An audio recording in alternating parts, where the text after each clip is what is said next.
puisque les règles nous imposent une défense de 2 heures strictement, puisque c'est la défense publique que nous avons aujourd'hui. Et donc, je propose que nous commencions par le professeur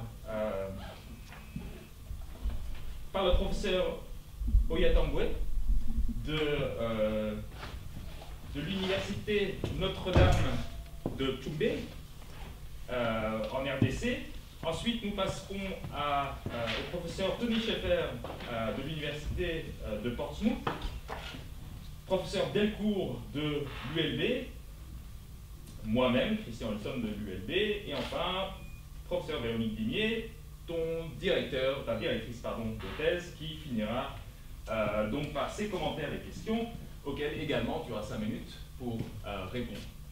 Donc voilà, nous t'écoutons pour les 20 minutes de présentation. Merci beaucoup, Monsieur le Président du jury. Monsieur le Président du jury, Mesdames et Messieurs les membres du jury, distingués invités et chers collègues. Comme venait de le dire le professeur tout à l'heure, notre étude est intitulée « Le partenariat militaire Belgique-RDC après Sun City entre logique néo-managériale et logique néo-patrimoniale. Analyse de l'appui de la Belgique au chantier FARDC ».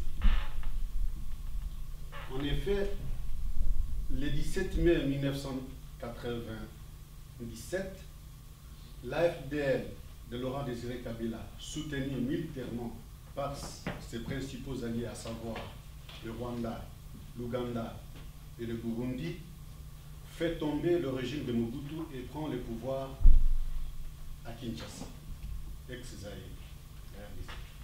L'année suivante, précisément le 2 août 1998, une autre rébellion appuyée par les mêmes alliés éclate à l'est et à l'ouest du pays.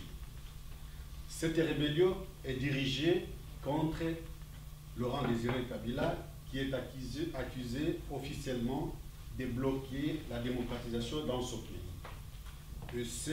Et c'était le début d'une guerre qui sera qualifiée par beaucoup comme la première guerre mondiale africaine. Entre 1998 et 2001, le pays est de facto divisé en 3 et le gouvernement central de Kinshasa, sans armée digne et efficace, peine à reprendre les territoires conquis par le RCD, le MLC et les MAIM. Entre-temps, l'accord de Lusaka, signé en juillet 1999 entre le gouvernement de Laurent Désiré Kabila et les principales rébellions et les pays impliqués dans cette guerre, c'est-à-dire qu'il y avait des pays qu'on a appelés les pays non invités, c'est-à-dire les pays agresseurs, et les pays invités. Cet accord n'était pas appliqué et tout semblait totalement bloqué. À la surprise générale, Laurent Désiré Kabila est assassiné en janvier 2001 et son fils Joseph Kabila prend le pouvoir. Dans le cadre de sa politique d'ouverture, ce dernier décidant, cette fois-là au niveau interne, d'organiser un dialogue politique avec les différents acteurs congolais. À l'issue de ce dialogue qui a eu lieu en Afrique du Sud, à Sun City, comme vous voyez dans le titre, un accord appelé Accord global et inclusif, qui est signé à Pretoria en décembre 2020, et le principe d'une transition est accepté par tous. Conformément au dispositif de la transition, l'armée en tant qu'institution y est appelée à jouer un rôle de premier plan. Monsieur le Président du jury, Mesdames et Messieurs les membres du jury, distingués invités, chers collègues, comme vous le voyez bien,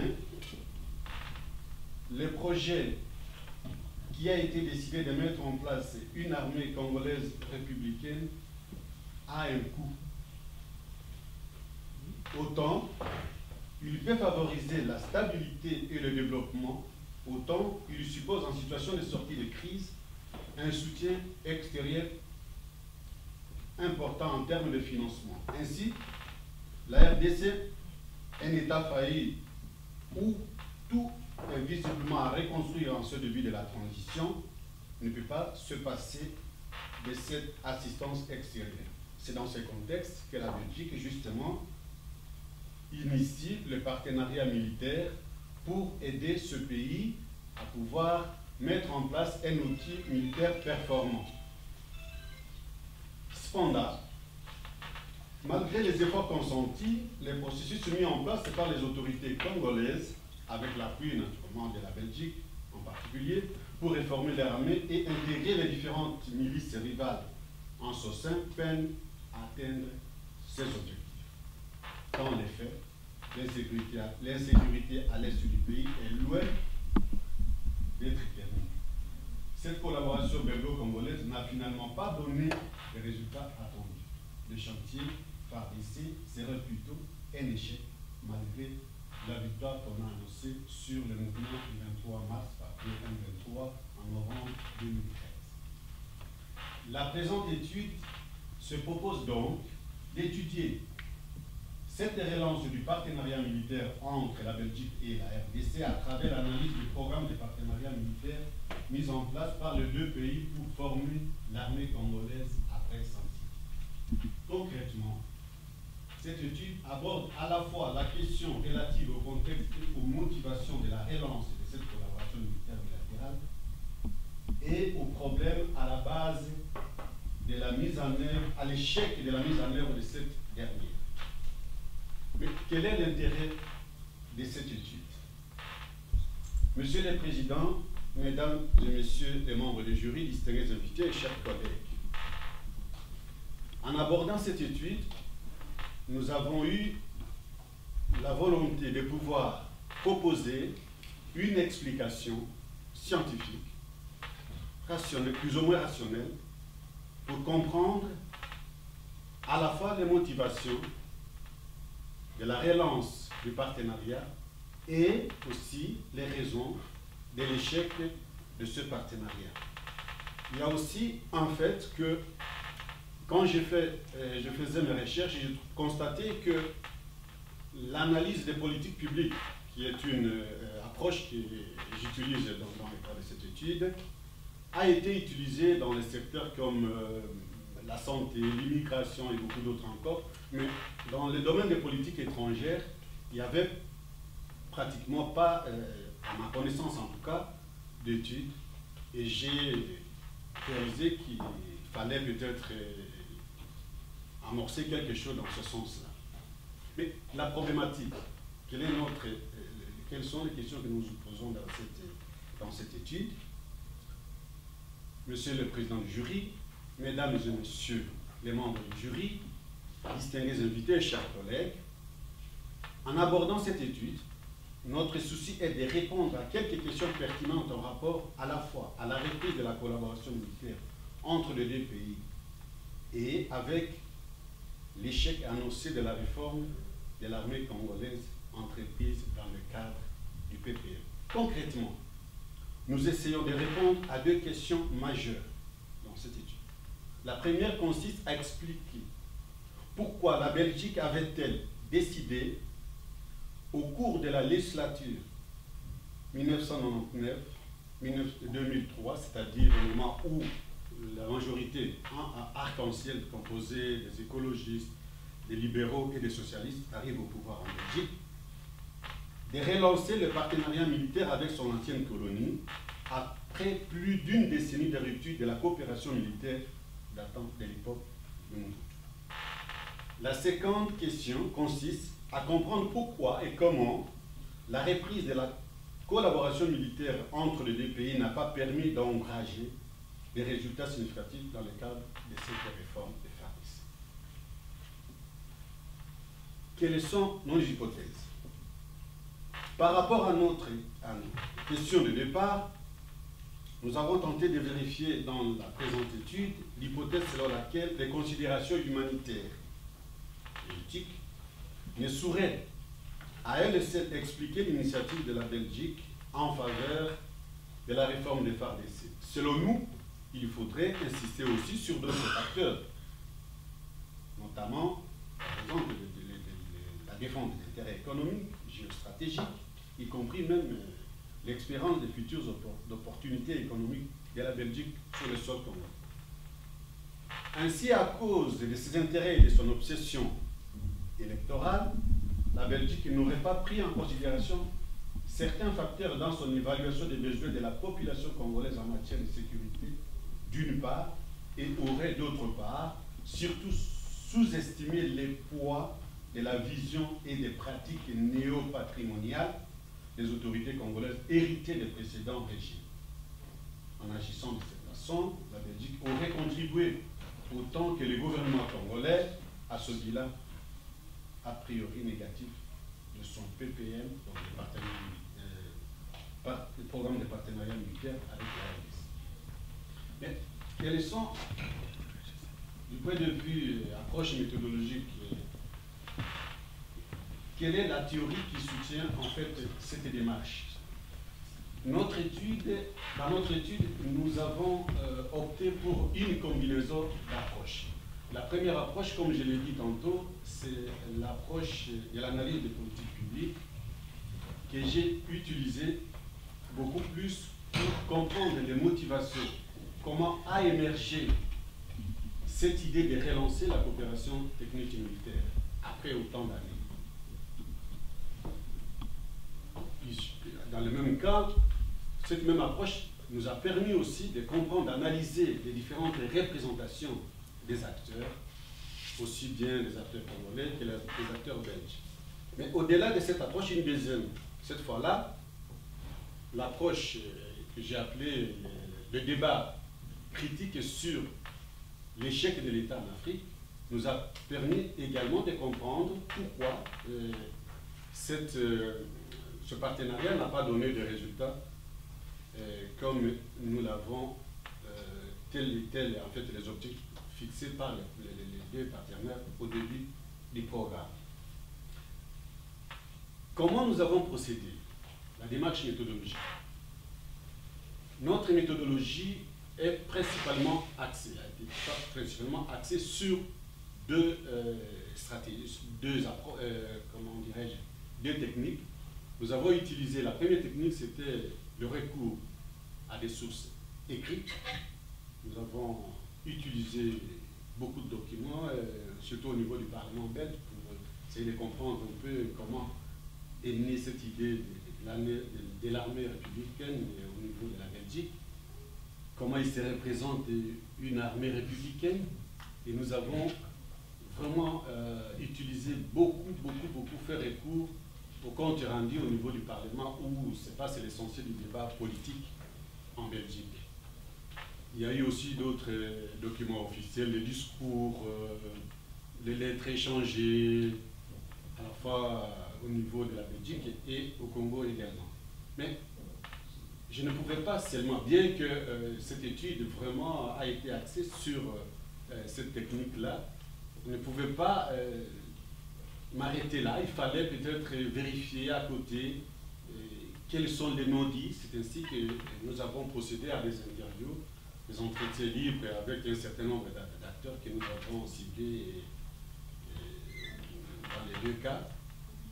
Et voilà, le résultat que nous avons aujourd'hui, que je vais présenter tantôt, est le fruit de cette combinaison d'approches.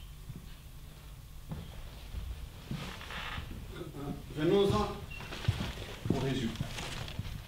Monsieur le Président du jury, Mesdames et Messieurs les membres du jury, distingués invités et chers collègues, comme je venais de le dire tantôt, grâce à la démarche méthodologique et aux approches historiques et théoriques que nous venons de présenter, notre recherche a abouti aux résultats suivants. Le premier, le PPM belgo-congolais mis en place par la Belgique en appui, nous avons constaté que ce PPM en appui à la réforme de l'armée congolaise constitue une politique publique et l'analyse du contexte de la relance et de la collaboration donc de ce PPM montre que la reprise de cette collaboration du côté belge, sous l'appui à la fois de l'armée congolaise, est une histoire ancienne et que la rupture de la coopération technique militaire belgo-congolaise dans la décennie 90 a en partie accéléré les processus de désintégration des forces armées aéroises entamées vers la fin des années 1970. Un autre constat, résultat en fait, le climat politique au niveau interne de chacun des deux pays au moment de la reprise de cette coopération militaire était pratiquement favorable à de telles initiatives parce qu'en Belgique, il y avait un nouveau gouvernement qui vient d'arriver et au Congo, la politique d'ouverture décidée par Joseph Kabila a accéléré les choses.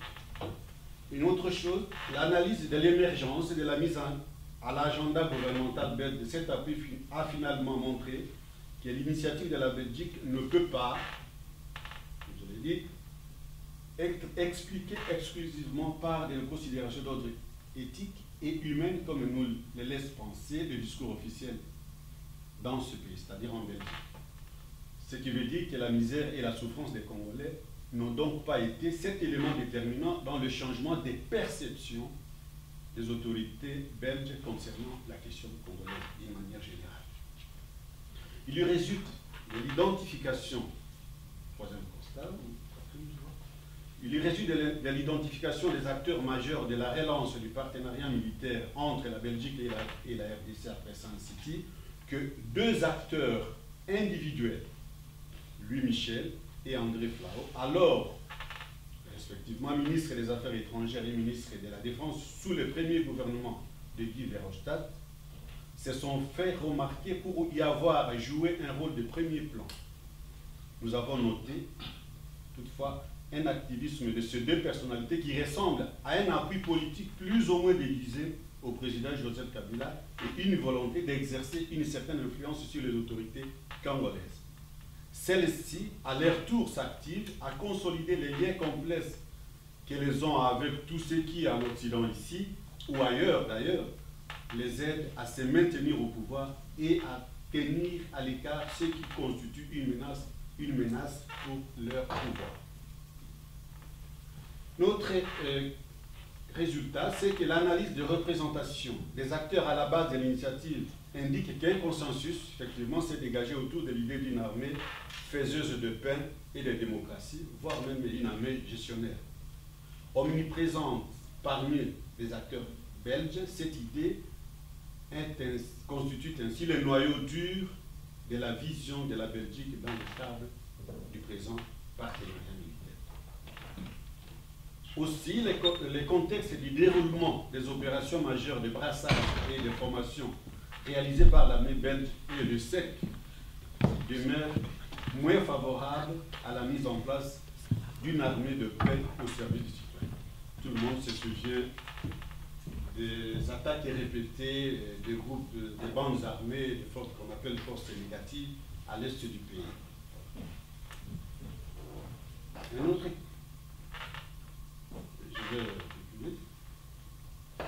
Un autre constat, c'est que les protagonistes congolais de la réforme n'ont pas joué efficacement leur jeu parce que la réforme était à deux vitesses. La question des moyens financiers a été posée par tout le monde. La volonté politique a été mise en mal. Cette volonté qui a été exprimée à travers les textes, les dispositifs de la transition a été mise en mal par les pratiques que j'ai appelées néopatrimoniales des autorités congolaises. Et il y avait aussi, on a trouvé que les facteurs qui étaient à la base de la déliquescence de l'armée congolaise sont encore présents aujourd'hui.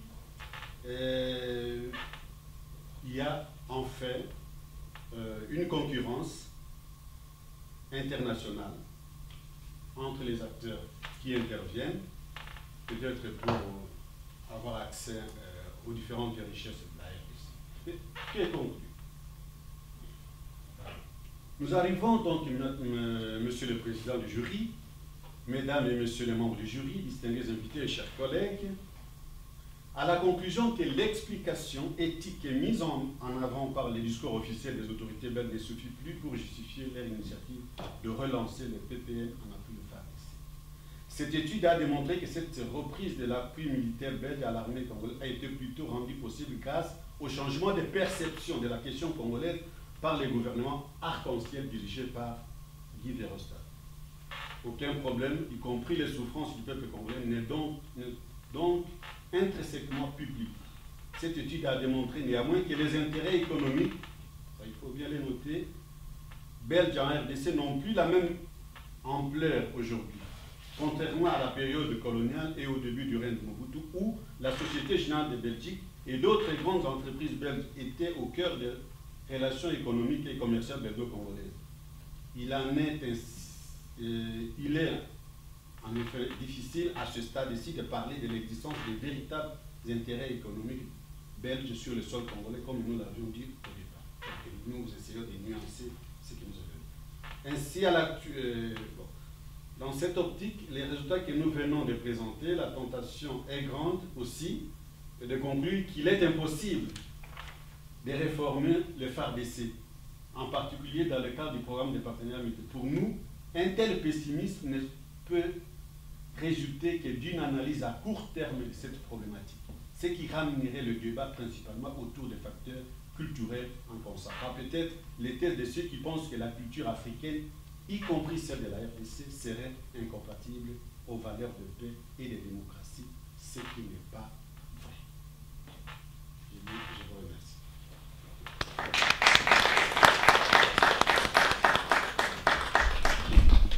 Merci, Monsieur Sana-Bokimo, pour cette présentation synthétique. Je rappelle aux distingués membres de l'assistance de bien vouloir éteindre vos téléphones portables. Je passe maintenant la parole à professeur Dieudonné Ouamou Oyatamboué de l'Université Notre-Dame de Tchoumbé, RDC, pour ses commentaires et questions. Merci beaucoup.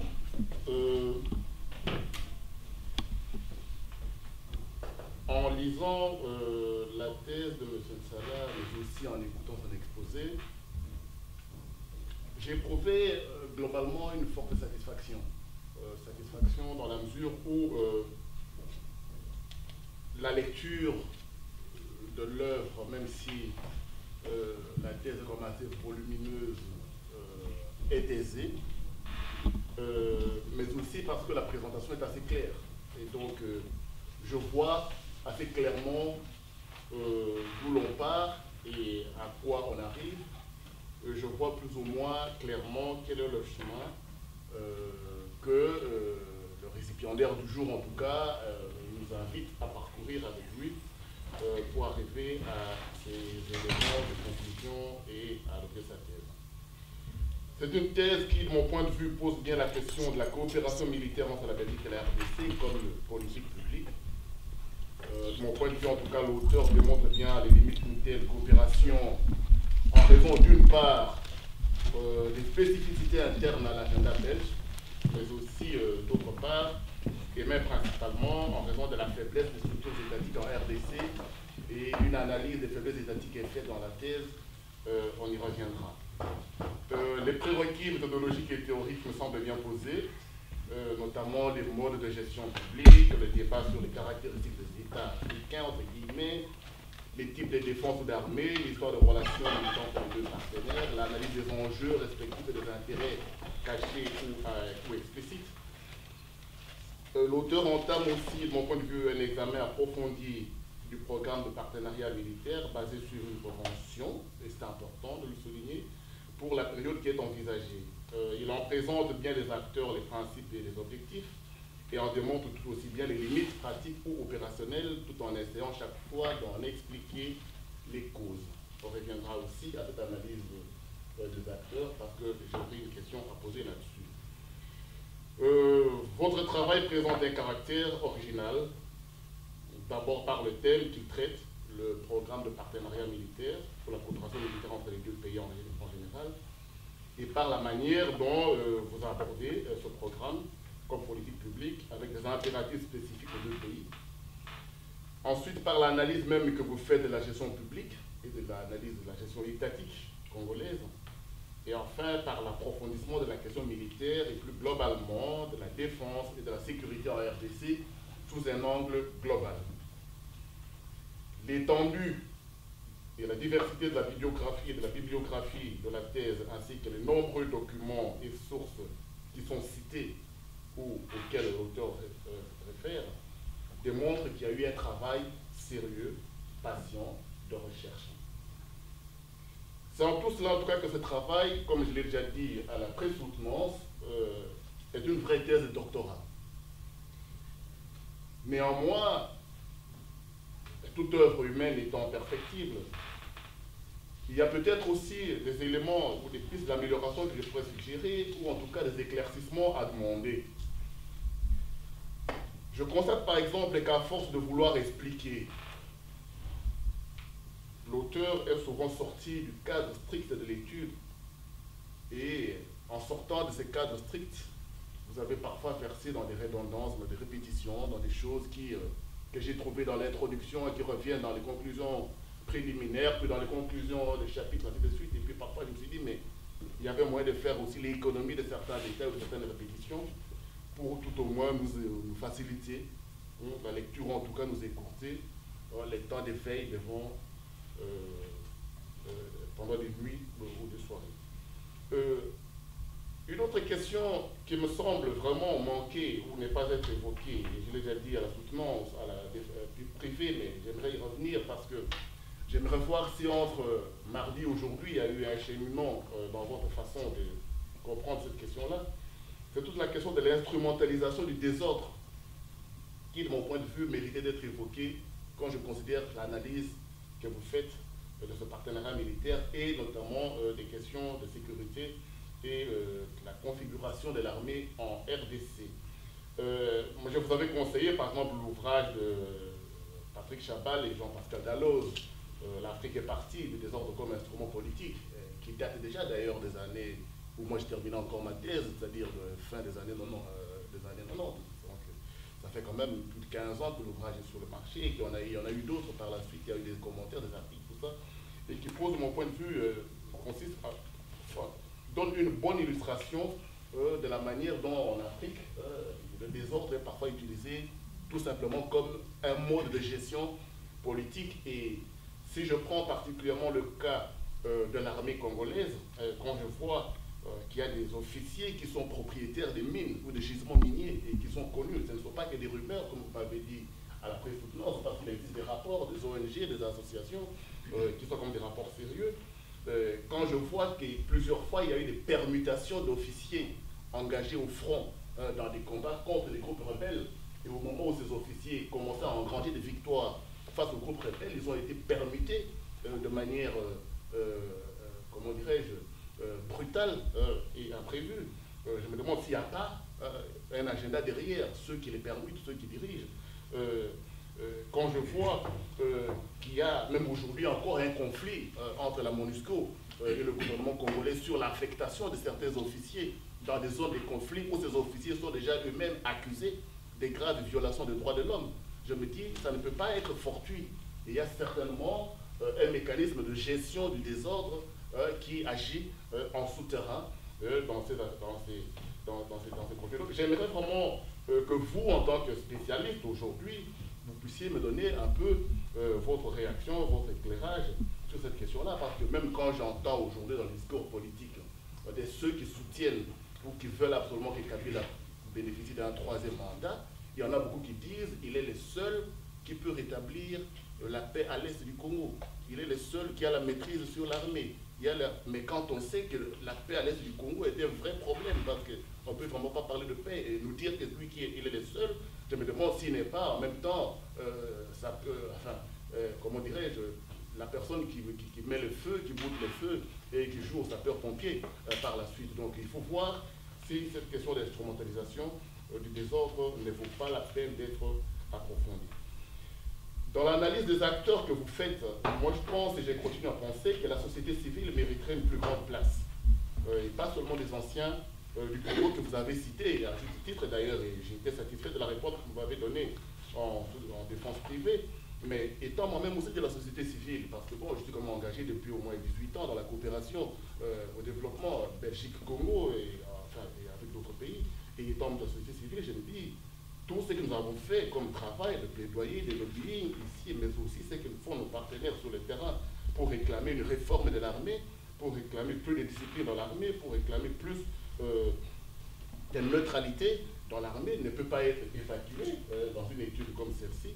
Je pense que la société civile a été aussi un acteur important et que ça n'a pas été que la question de la responsabilité des acteurs purement politiques. Et d'ailleurs, dans la même foulée, j'aimerais savoir qu'est-ce que vous faites ou qu'est-ce que vous pensez du rôle des états-majors respectifs dans ce programme de partenariat militaire. Je vois très clairement ce qui relève des responsabilités des acteurs politiques, mais bon, on est en matière de coopération entre deux systèmes de défense, entre deux armées de cette manière. Quel est le rôle des états-majors de votre point de vue en tant que spécialiste? Et je terminerai peut-être en disant aussi que les perspectives que vous ouvrez à la fin de cette recherche, mais aussi les perspectives que la recherche elle-même ouvre, appellent à être un peu plus proactif pour que vos qualités d'analyse, pour que vos qualités, comment dirais-je, de chercheurs se transforment aussi en vraie force de proposition et d'élaboration d'alternatives. Je vois par exemple, et ça je prends vraiment tout à fait la fin de votre thèse, parce que ça me semble important que dans une étude comme celle-ci, qui porte sur une société en transition vers on ne sait pas quoi, on s'interroge aussi sur la contribution des intellectuels à l'amélioration de la situation. Je vois par exemple qu'à la page 524, vous terminez en disant qu'il faut opérer une révolution, une véritable révolution des mentalités, afin de relever le défi de la reconstruction du pays. Mais en disant cela, je retrouve les discours de Kabila, la révolution mentale, qu'il appelle de tous ses voeux tout le temps, quand on sait lui-même, quand je me demande ce que lui-même aussi a déjà opéré comme révolution mentale dans sa propre façon de gérer le pays. Alors je me dis, mais comment, vous comme chercheur, comme politologue, vous proposez cette révolution mentale, de quelle manière, pour que ce soit différent du discours de mon point en tout cas creux des acteurs politiques. Et puis vous dites aussi à la fin que sous les règles de Mobutu et aujourd'hui encore, c'est la même page, l'armée en RDC est restée encore le fossoyeur de la démocratie, le fossoyeur de la démocratie. Mais vous avez très bien clôturé votre exposé aujourd'hui en disant qu'il y avait peut-être des aspects culturels qui jouent, parce que quand je regarde un peu comment, et ça c'est des anciennes analyses aussi qui me conduisent à dire ça, quand je vois comment cela fonctionne dans nos associations, dans les églises, dans les partis politiques, je ne peux pas dire que c'est l'armée congolaise qui est le fossoyeur de la démocratie interne dans les partis politiques.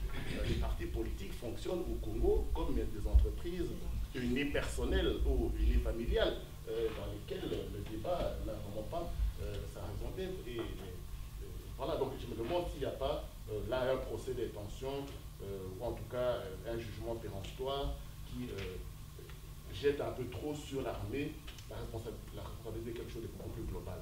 Et j'ai vu aussi qu'à la fin, vous dites aussi qu'en matière de perspective, vous penseriez peut-être aussi à approfondir la question de l'examen des autres types, des autres partenariats militaires conclus entre la RDC et d'autres pays comme la France, la Grande-Bretagne, les États-Unis, et même avec des organismes multilatéraux. Mais c'est très bien, sauf que, je dois le souligner, bon, l'approche de la politique comparée, ça vous savez très bien, nécessite aussi des critères très rigoureux en matière de sélection, en matière d'analyse des critères, des indicateurs que l'on choisit. Et donc, moi, je pense que s'il faut aller dans une approche comparative, il faut vraiment surveiller à ne pas procéder par éclectisme, parce que ça, je l'ai quand même un peu remarqué dans la thèse, quand vous faites des comparaisons entre Kabila père ou Kabila fils et Kabila et Mobutu, ainsi de suite, je me suis dit parfois, mais c'est un peu trop facile, parce que comparer des régimes qui sont assez différents sans spécifier très clairement les critères me semble parfois déforcer la rigueur de votre travail. Je vous dis tout cela parce que je sais que vous serez certainement appelés encore à former d'autres jeunes, peut-être d'autres chercheurs dans ces métiers difficile et combien louable ou dans cette discipline assez neuve en RDC, qu'est la science politique. N'oubliez pas que la science politique au Congo, elle a été souvent presque interdite, hein, longtemps presque interdite, donc c'est quand même quelque chose de nouveau. Et dans vos perspectives d'avenir, j'aimerais vous inviter à élargir votre approche de ces problèmes globaux, être beaucoup plus proactif encore, être beaucoup plus rigoureux encore pour que votre apport et à la science et à la société soit aussi notable et aussi appréciable que le travail que vous avez fourni pour nous conduire à cet exercice aujourd'hui. Donc je crois que j'ai tout dit. Si vous avez des réactions à m'apporter à mes questions principales, à vous la parole, et je crois que l'essentiel a déjà été discuté par le passé. Merci. Merci beaucoup. Vous avez donc 5 minutes pour répondre à non pas toutes les questions et toutes les remarques, mais celles que vous jugez les plus centrales et pertinentes. Merci beaucoup, monsieur le président. Merci, monsieur le professeur Wambou. Bon, je vais procéder un peu comme l'a dit Christian, parce que j'ai difficile de me trouver. Je ne doute pas de la pertinence de votre intervention. D'ailleurs, je suis très content de l'ensemble des remarques. Et je vais essayer de trouver des questions. D'abord, par rapport à la remarque sur les répétitions, ça, j'en suis conscient. Mais vous n'êtes pas les premiers à le faire, parce que j'ai eu des amis avec qui on a discuté. Mais on essaie de s'améliorer au fur et à mesure. Bon, la question sur l'instrumentalisation du désordre. Voilà. Une question très pertinente, mais compliquée, difficile à répondre à ce stade ici. Pourquoi j'ai dit compliqué? Parce que, vous savez, la différence entre nous et l'homme de la rue, c'est que nous avons cette capacité de critiquer. Mais l'homme de la rue prend ça comme ça. Combien d'informations nous viennent sur l'instrumentalisation de ce désordre? Même au niveau des Nations Unies, on a parlé de no kunda, no job. C'est-à-dire la guerre doit continuer parce qu'il y a des gens qui se retrouvent dans cette histoire. J'ai parlé au moment de la défense privée des responsables militaires qui étaient envoyés à Goma en fin 2008, au moment où le Rwandais, Joseph Kabila a décidé avec les Rwandais de faire des patrouilles communes. Et d'ailleurs, c'est à cette période-là que Kabila a démissionné. Le responsable me disait qu'il n'était même pas informé de ce qui se passait. Vous voyez un peu à quel niveau se passent certaines choses. Et il n'y a pas qu'au niveau du pouvoir. Il y a des gens qui tirent des profits du fait de l'existence de cette guerre. Et les militaires, il y en a qui ont été cités dans les différents rapports des Nations Unies, qui font du commerce. On envoie des hommes au front, mais les responsables militaires détournent ce qu'il faut pour permettre aux militaires de pouvoir continuer ces batailles. Il y a aussi, vous avez entendu, peut-être la plupart des membres des jurys ici, pour eux c'est une information, mais pas pour vous. À Kinshasa, il y a un phénomène aujourd'hui. On parle de plus en plus de Oumela. C'est quoi Oumela? C'est un slogan néo-patrimonial de ceux qui croient que le pouvoir en place doit rester parce qu'il tire profit. Oumela, c'est-à-dire rester pour toujours. Donc, on doit réviser la Constitution pour permettre aux mêmes de continuer. Donc, de toute façon, il y a un vrai problème qui se pose. Mais moi, en tant que scientifique, et surtout dans le cadre de mon étude, on peut juste effleurer, mais ce n'était pas vraiment l'objet de ma recherche. Mais c'est très important de pouvoir le signaler parce que c'est un phénomène, beaucoup en parlent, sauf que nous n'avons pas des éléments, je n'ai pas eu des éléments probants pouvant me permettre de pouvoir énoncer une telle hypothèse. Bon, l'autre question sur la société civile. vous aviez parlé des anciens du Congo. Bien sûr, j'ai donné l'explication la fois passée que je me suis concentré beaucoup plus sur les sociétés, la société civile qui avait un impact sérieux sur le processus. Les gens qui ont vraiment travaillé, j'ai eu à échanger avec beaucoup de membres des anciens du Congo, le PPM, ainsi de suite. Et même des documents, la presse en a fait écho à l'époque. Voilà, peut-être ça peut être une faiblesse de ma part, mais c'était ça. Aussi, j'avais noté ici que, à propos de la société civile au Congo, vous êtes politologue. Quand vous êtes au Congo, vous avez l'impression que le pays est dirigé par les acteurs non étatiques. Mosengo a dit ceci, Azado a dit ceci.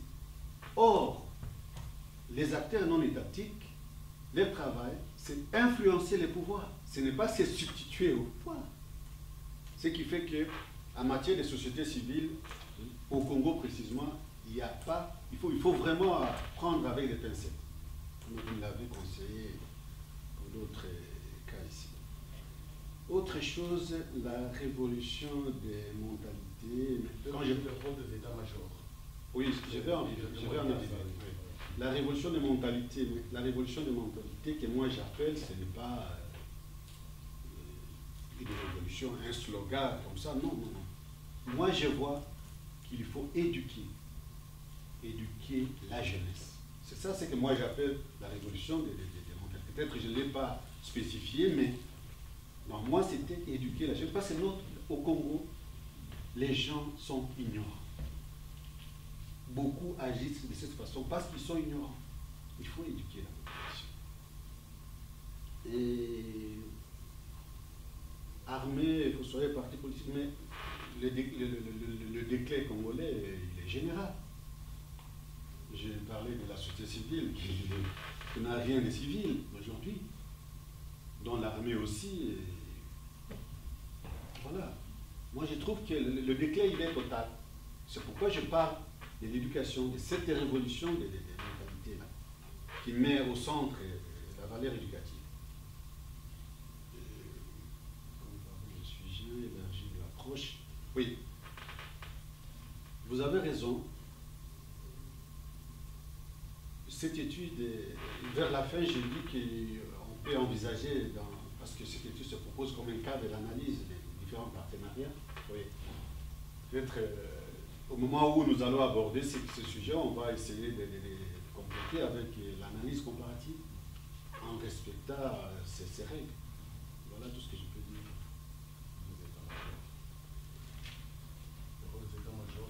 Ok, mais les états-majors, vous savez, les états-majors... Très brièvement. Oui, brièvement. L'armée, le principe, la neutralité. Quand vous êtes à Kinshasa... Oui, quand vous êtes à Kinshasa, ou bien à Évert, mais les militaires entre eux, d'ailleurs les militaires préfèrent que les militaires congolais soient formés ici, comme par le passé, parce que le fait qu'ils viennent se former en Belgique fait qu'ils tissent des liens entre eux. Comprenez? Donc au niveau des états-majors, vraiment tout est fait pour que les choses se passent comme il faut, mais la politique, on décide. Donc tout ne dépend pas des états-majors. Merci beaucoup. Merci M. Bottimo. Je passe maintenant la parole au professeur Tony Scheffer de l'Université de Portsmouth. Merci. Merci, Monsieur le Président. Alors, votre thèse étudie l'appui du gouvernement belge à l'armée congolaise depuis l'accord de Sun City. Vous dites dès le début que votre centre d'intérêt, c'est la réforme de l'armée et non pas la question plus large de réforme du secteur de la sécurité. Ma première question sera donc la suivante. Pourquoi avez-vous fait ce choix spécifique? Au départ, vous posez deux questions. Pourquoi la Belgique a-t-elle décidé de relancer sa coopération militaire avec la RDC en 2002? Et puis, deuxièmement, pourquoi cette coopération n'a-t-elle pas produit les résultats escomptés?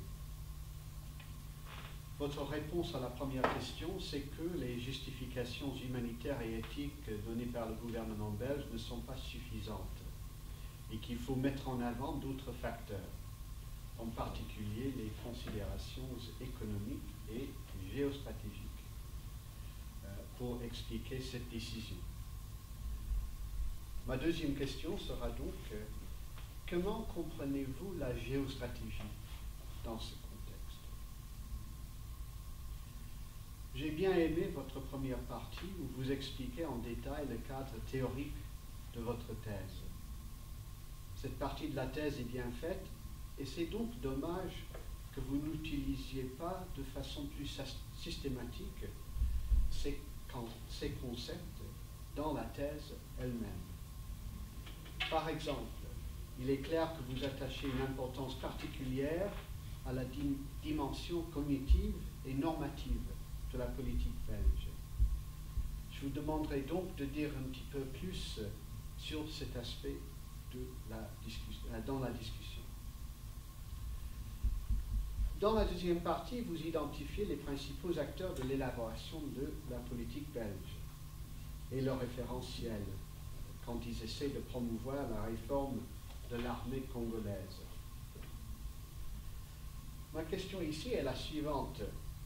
Est-ce que l'échec de la politique belge doit être attribué à l'aspect normatif de la politique belge, ses référentiels, ou plutôt au contexte d'insécurité généralisée dans le pays? Et là, je suis d'accord avec mon collègue ici qu'il me semble qu'il y a eu effectivement une instrumentalisation de cette insécurité généralisée que vous évoquez et que vous décrivez en détail d'ailleurs. Dans la troisième partie, vous analysez les principaux obstacles à la réforme de l'armée congolaise et vous évoquez, entre autres facteurs, l'implication croissante d'autres acteurs externes dans la réforme de l'armée congolaise. Et je reviendrai là-dessus tout à l'heure. Mais avant de vous poser d'autres questions, je tiens à vous féliciter, premièrement, pour avoir présenté une thèse cohérente et bien structurée. Je tiens également à vous féliciter pour les arguments clairs que vous avez présentés là-dedans. Votre thèse est d'une lecture facile et je vous en félicite. Je vous félicite également pour avoir su surmonter des difficultés considérables dans la recherche des sources, en particulier devant le refus de certains acteurs d'être interviewés. Et puis finalement pour votre connaissance profonde du contexte à la fois belge et congolais dans lequel cette coopération militaire s'est déroulée.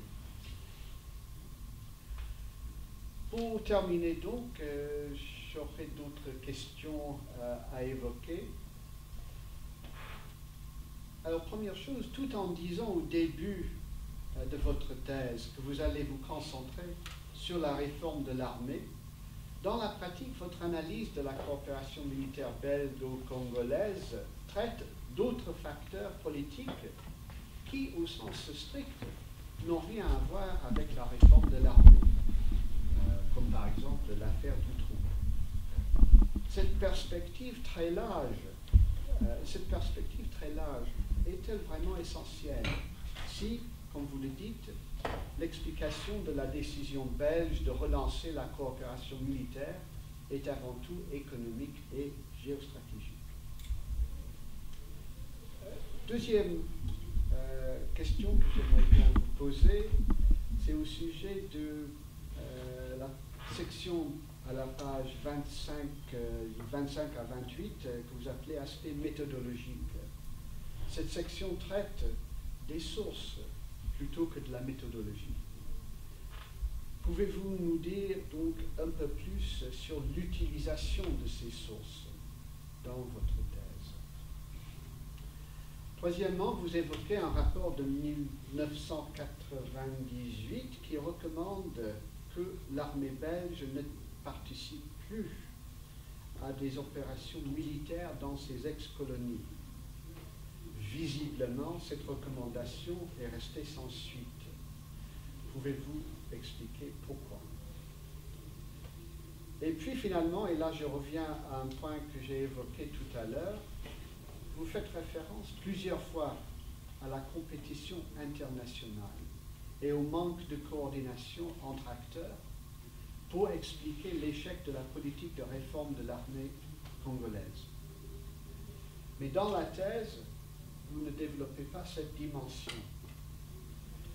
Puis-je vous demander donc quels efforts le gouvernement belge a-t-il fait pour coordonner ses actions avec d'autres acteurs? Est-ce qu'il a fait du lobbying auprès de ces autres acteurs pour qu'ils s'impliquent davantage dans la politique de réforme de l'armée congolaise? Et là, je pense en particulier au rôle de l'Union européenne. Est-ce que le gouvernement belge a fait des efforts pour embarquer l'Union européenne dans sa politique de coopération militaire? Est-ce qu'il a réussi dans ses efforts? Est-ce qu'il y a eu une bonne coordination avec l'Union européenne? Et finalement, quel a été l'impact de l'implication de l'Union européenne dans ce domaine? Et idem en ce qui concerne les Nations Unies. Est-ce que la Belgique a cherché à travailler de façon systématique avec les Nations Unies? Et quel a été l'impact de ces efforts dans ce domaine? Et il me semble qu'il y a donc un aspect là de cette politique de coopération militaire qui ne se passe pas en isolation, si on peut dire. C'est la politique de coopération militaire belgo-congolaise se passe dans un contexte dans lequel il y a l'implication de nombreux acteurs. Et moi, je pense que cet aspect, j'aimerais bien que vous développiez un petit peu plus cet aspect. Merci. Merci beaucoup. Vous avez donc 5 minutes pour répondre aux questions qui vous semblent les plus importantes. Merci beaucoup, monsieur le président. C'est pas facile. Je vais essayer de le faire. Merci, monsieur le professeur, pour la question, la remarque et surtout votre appréciation de notre travail. Votre première question porte sur la réforme de l'armée. Vous me demandez pourquoi je fais le choix de me concentrer sur la réforme de l'armée plutôt que de voir la chose de façon globale en étudiant la réforme du secteur de sécurité dans son ensemble. Effectivement, parce que quand vous faites une recherche, à un moment donné, il faut faire des choix. La réforme du secteur de sécurité, c'est global. Il y a la réforme de la justice, des douanes et beaucoup de choses. La police.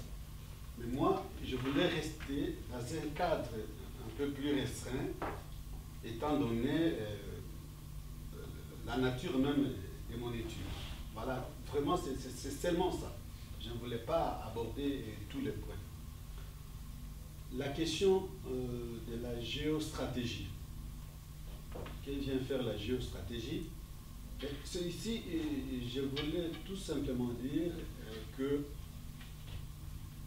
la Belgique s'intéresse à la question congolaise parce qu'il y a un précédent en Afrique. Tout le monde, c'est ici la Somalie, quand on parle de la somalisation, c'est le désordre. Tout le monde sait ce qui s'est passé en 2001 avec les attentats à New York.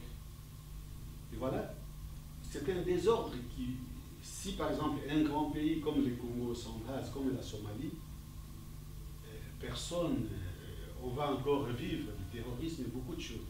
C'est ainsi que, de ce point de vue, sur les plans vraiment géostratégiques, la Belgique s'intéresse au Congo parce que, une fois, selon d'ailleurs les débats au Parlement, il y a des députés, des sénateurs qui disent disait que si le Congo s'embrasse, personne ne doit rien contrôler. Donc, selon la Belgique, et même les militaires m'ont expliqué, un effort est fait tout le temps pour que ce pays-là ne soit pas comme la Somalie. Et concept, dimension cognitive de la politique belge. La dimension cognitive, qu'est-ce que je voulais dire? Quand je parle de la référentielle, parce que parler de la dimension cognitive de la politique, c'est poser la question du référentiel. J'ai analysé les représentations de la Belgique, la façon dont il se représente l'armée congolaise pour pouvoir comprendre un peu, comment dirais-je, ça m'a permis aussi, en analysant cela, de comprendre que même à l'époque de la conférence nationale, la Belgique a joué un rôle important pour qu'émerge en fait cette idée d'une armée républicaine qui est d'ailleurs une revendication pour la démocratisation du pays. C'est cet aspect-là d'analyse de référentiel que j'ai pu parler de la dimension cognitive ici au niveau de la Belgique. Peut-être que si peut-être on va encore revenir si cela ne vous satisfait parfaitement. Bon, échec, aspect normatif, réalisme. Non, il n'y a pas d'échec. L'aspect normatif de la Belgique, il est là. Je l'ai analysé, il y a des bons principes, on veut que les choses se passent comme il faut, mais le problème c'est qu'au niveau de la pratique, il y a des États qui sont présents au Congo, mais qui ne partagent pas tous ces soubassements normatifs-là, parce qu'ils ont des intérêts à défendre, pour certains. Et j'ai même évoqué le cas de l'Afrique du Sud, quand le ministre André Flao est allé rencontrer les autorités sud-africaines dans le cadre de la tripartite avec le RDC, la méfiance qu'il y avait. Mais pourquoi cette méfiance si vous tous vous voulez travailler pour faire du bien? Bien, entre guillemets. Okay. La façon même, quand j'analyse les débats parlementaires ici en Belgique, la façon dont on parle de la Chine, c'est pas d'abord comme un acteur qui veut venir contribuer à la solution. Et c'est comme un acteur qui vient compliquer. Compliquer quoi? Ça, c'est la question. Et pratique. Le facteur politique est... Oui. L'affaire du trou. Pourquoi j'ai évoqué l'affaire du trou?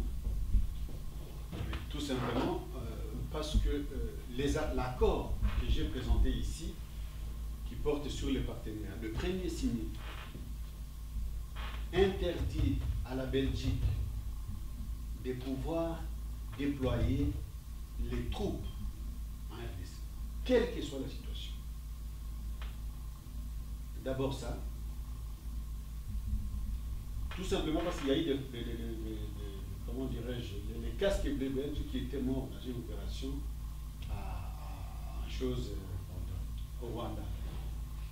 Et à cette époque-là, il y avait aussi cette affaire du trou qui a fait qu'au niveau de la Belgique, il y a eu une sorte de revirement de situation. L'opinion n'était pas du tout favorable pour qu'il y ait encore des engagements des autorités, des troupes belges au pays. Je ne dis pas que l'affaire du trou est directement liée, mais c'est un ensemble de problèmes qui fait que la situation, la donne a changé. C'est pourquoi j'ai évoqué cela, pour montrer pourquoi on s'est focalisé seulement sur la formation. Formation, formation. Vous lisez l'accord, vous trouvez quelle est la formation? Pas des troupes au sol. Vous avez encore une minute. Okay. Utilisation des sources.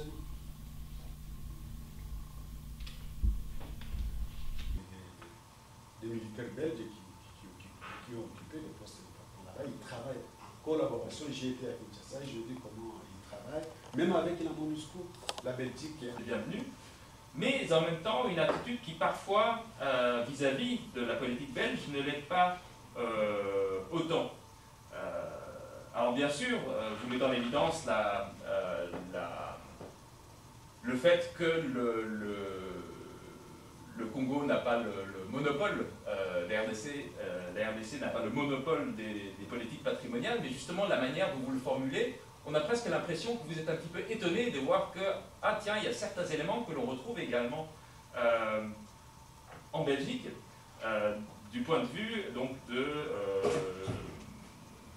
du suivi et de la mise en œuvre de ce partenariat militaire. Et de ce point de vue-là, la question que j'aimerais vous poser, c'est est-ce que vous ne pensez pas que le fait de mettre en œuvre une politique et de voir à quel point il y a un décalage dans la réalité ne pose pas des véritables questions quant au type de suivi qui est fait, mais aussi quant au type de motivation qui se trouve derrière. Et bien sûr, vous mettez en évidence le fait que ce ne sont pas simplement, enfin que ce n'est pas simplement un objectif humanitaire, mais ça, on s'en doutait bien. Finalement, qu'est-ce que vous pensez être la raison de ce décalage finalement durable et systématique que l'on observe entre une politique qui énonce très clairement ses objectifs et qui continue à fonctionner comme si ces objectifs étaient au moins partiellement atteints, alors que visiblement ils ne le sont pas, et cela de manière durable. J'ai également trouvé qu'on aurait pu peut-être davantage mettre en évidence un paradoxe et même une aporie, qui est que d'un côté, on ne peut pas créer une armée moderne sans bureaucratie d'État préexistante, mais en même temps, on ne peut pas construire un État bureaucratique et moderne si elle ne peut pas s'adosser sur une force publique permettant de contrôler son territoire. Et donc là, il y a en quelque sorte une double contrainte, il y a deux impératifs qu'on n'arrive pas véritablement à concilier. Et de ce point de vue-là, j'ai regretté un petit peu le fait que vous établissez en quelque sorte au début de votre thèse que nous sommes en la présence d'un État failli ou d'un État excessivement faible qui ne fonctionne pas comme il le devrait, plutôt que de montrer comment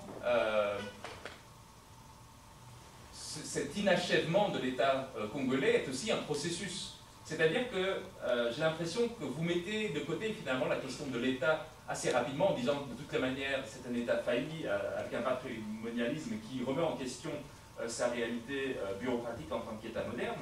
Mais du coup, cela vous dispense en quelque sorte de montrer comment cette politique, et peut-être même cette milicianisation que l'on observe sur le terrain,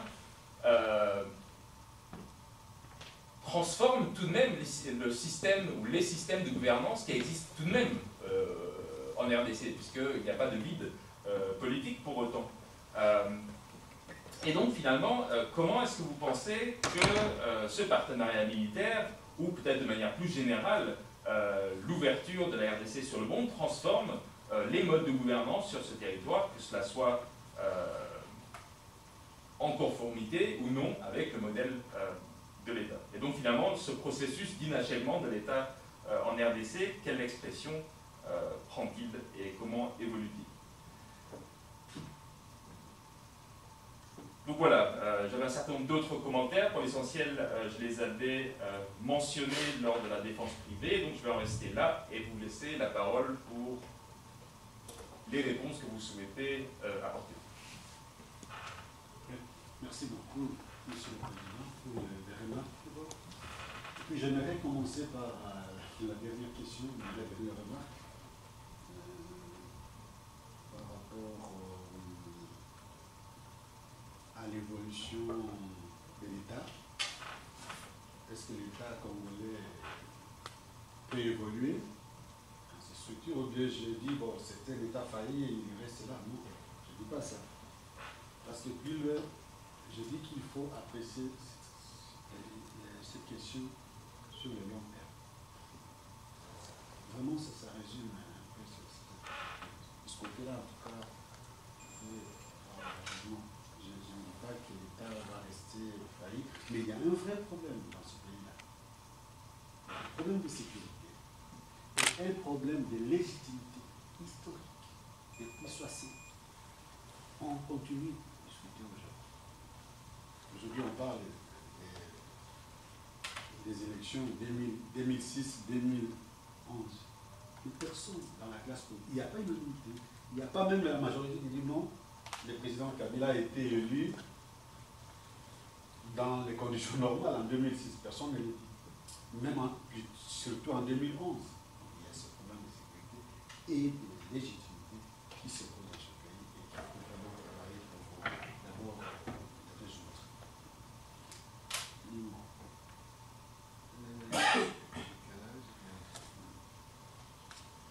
Vous avez le décalage, la façon.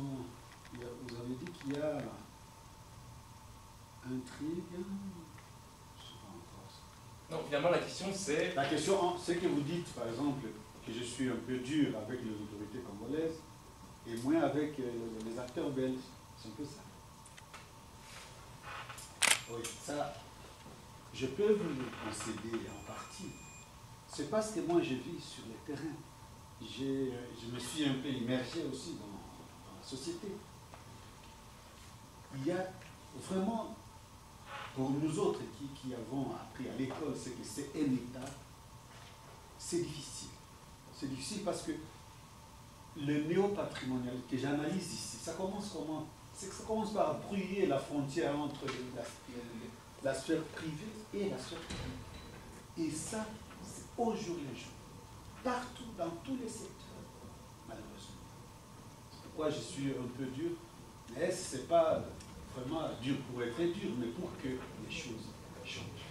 Et je le dis pour les autorités belges, on a parlé en privé ici dans la défense privée, le cas des Flao qui voulaient accorder à Joseph Kabila le titre de docteur honoris causa. On a parlé des familles Mosito. Tout ça, c'est pas l'apanage des Congolais. Même ici, il y a des pratiques néopatrimoniales que j'ai essayé de révéler. Autre chose.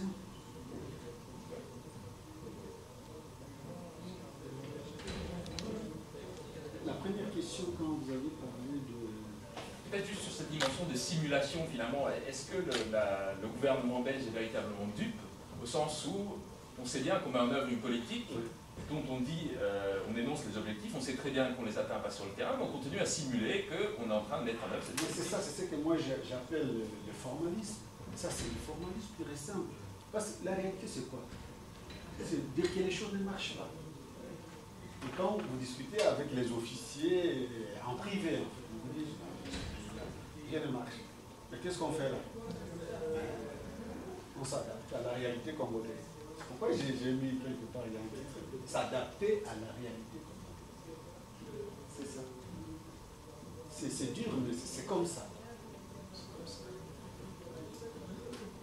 Voilà un peu. Merci beaucoup. Merci, M. Timo. Donc nous terminons avec les commentaires et questions de votre directrice de thèse, professeure Véronique Digné, de l'UET. Moi, ce sera plutôt des commentaires. Je n'ai pas de questions, on a discuté durant la séance de l'EV. Donc la thèse est bien structurée, s'appuie sur du matériel varié, sur une littérature scientifique cohérente. Elle consiste en une analyse intéressante, montrant par des exemples précis toutes les limites de ces programmes d'aide aux réformes mises en place par les États occidentaux, les agences internationales, notamment les réformes sur les lignes du New Public Management. Et ici, vous vous intéressez à un programme de réforme militaire. Et vous mettez bien le doigt sur un aspect essentiel des politiques d'aide extérieure fournies par les pays occidentaux. Dans quelle mesure une politique publique définie par des États occidentaux, dans le cadre d'une logique bureaucratique, voire même managériale, celle de l'État belge, est applicable dans le cadre d'un État congolais qui ne partage pas cette logique, un État qui repose davantage sur la logique néopatrimoniale, comme son nombre d'États en Afrique. Alors votre thèse met en évidence la problématique aussi de l'appropriation, montrer ainsi comment cette appropriation, cette adaptation n'est pas vraiment celle voulue par les bailleurs, c'est-à-dire l'État belge, prenant souvent la forme d'une appropriation personnelle par les taux gradés de l'argent qui aurait dû revenir en fait, aux soldats, aux acteurs de la réforme.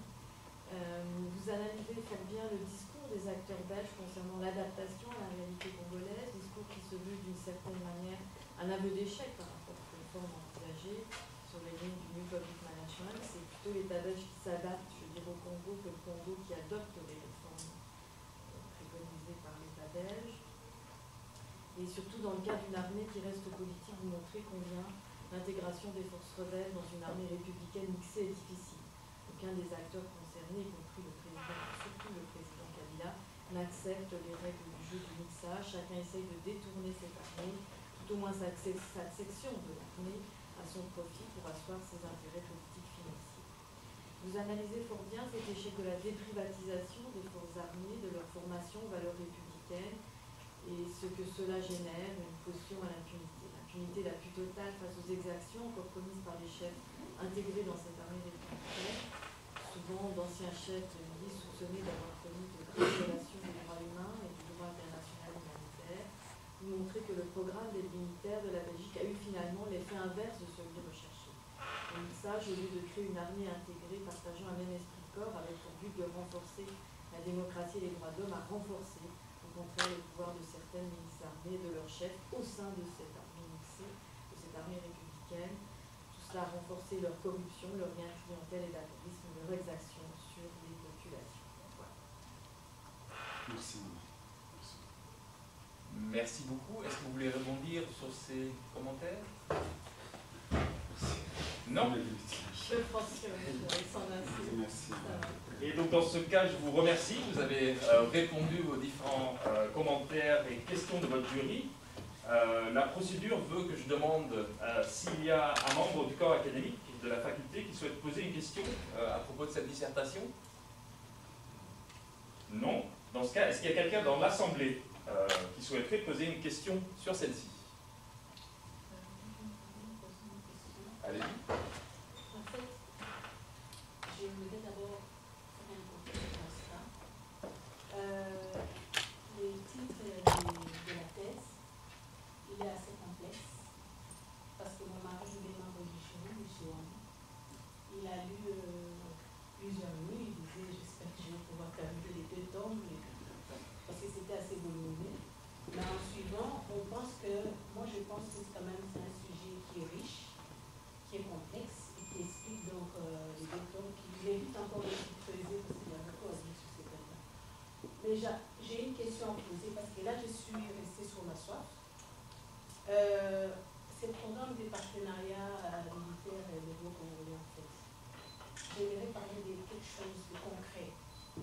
Quelles que soient les difficultés, on a parlé sur le processus d'achèvement, est-ce que concrètement sur le terrain, ces partenariats-là ont abouti à une formation des militaires?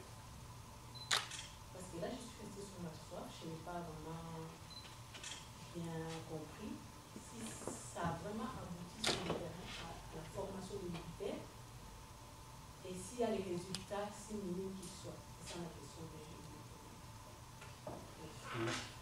Merci beaucoup. Donc, prenez peut-être 2 minutes pour répondre. Merci, monsieur le président. Madame, je suis surpris, bon, agréablement en fait de voir quand même une maman congolaise sur le champ poser une question. Bon, est-ce qu'il y a eu quelque chose qui a été fait? Oui. Ce partenariat a formé d'abord les militaires congolais ici en Belgique. Vous savez ce qui s'est passé. Parce qu'à un moment donné, en Belgique, on a constaté que le fait de faire venir les gens ici en Belgique, ça posait quelques problèmes. Vous vous rappelez les soldats congolais qui s'étaient, je ne sais pas, les demandeurs d'asile, si c'était vraiment les militaires, je ne sais pas, qui se sont évadés. Et ils ont proposé ce qu'on a appelé train de train, donc formant les formateurs. C'est-à-dire, ce groupe de gens qu'on a formés ici vont former à leur tour d'autres sur place au pays. Et il y a eu comme ça, ce que nous appelons, à la CENI, on parle de la cascade de la formation. Voilà. On a formé les gens au Congo, à Kisangani, on a formé les gens à Kindu, et si vous avez entendu parler des JRR, les unités de réaction rapide, c'est le fruit de la formation que la Belgique a dispensée aux militaires congolais. Et ce sont d'ailleurs ces éléments qui ont beaucoup plus joué pour faire échec au M23, même si la participation des Nations Unies à travers sa brigade a été aussi très importante. Donc il y a eu quelque chose. Mais le problème c'est quoi? C'est qu'il n'y a pas le suivi. Les Belges forment, les soldats, pendant la formation, sont bien encadrés, ils bénéficient de tout ce qu'il faut, mais une fois que les Belges quittent, il y a un problème. Et c'est ça. Et vous avez vu dernièrement à Kinshasa, on a parlé des immondistes. Il y a eu un programme de l'Union européenne qui a aidé la ville de Kinshasa à pouvoir enlever les ordures et tout ça. Et quand l'Union européenne a mis fin à ce programme, il y a eu des immondistes partout. Et c'est ça le drame chez nous. Le suivi. 60, après, comment dirais-je, plus de 50 ans après l'indépendance, on doit toujours être assisté. C'est ça la question qu'on doit se poser tous. Merci. Merci beaucoup. Je vais maintenant demander à tout le monde de laisser, si vous voulez bien sortir. Au moment où j'ai rentré à Bruxelles,